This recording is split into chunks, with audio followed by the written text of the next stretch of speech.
नमस् आज मी बनवते सफेद वाटाण्याची उसळ। कढईमध्ये तेल घालून घेते, कढीपत्ता, कांदा, टॅमॅटो,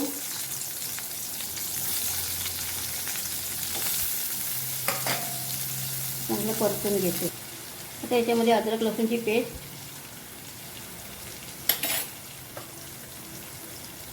हळद,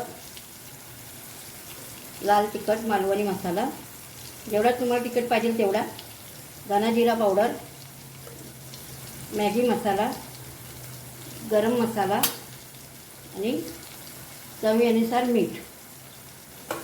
ते चांगलं परतून घेते। चांगलं तेल सुटलं आहे। आता याच्यामध्ये आपण भाजून घेतलेलं वाटण टाकणार आहोत। याच्यामध्ये तर भाजून घेतलेलं वाटण घालते। कांदा, लसूण, आलं, हिरवी मिरची, कोथिंबीर यात वाटण चांगलं परतून घेते। खोबरं, कांदा, लसूण, आलं, हिरवी मिरची आणि कोथिंबीर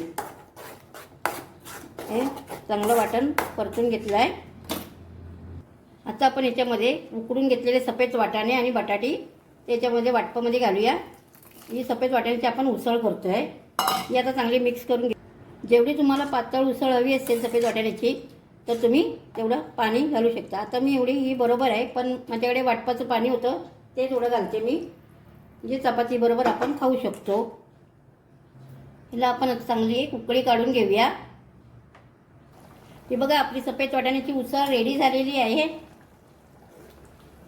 ही बघा चांगली रेडी झाली आहे सफेद वाटाण्याची उसळ।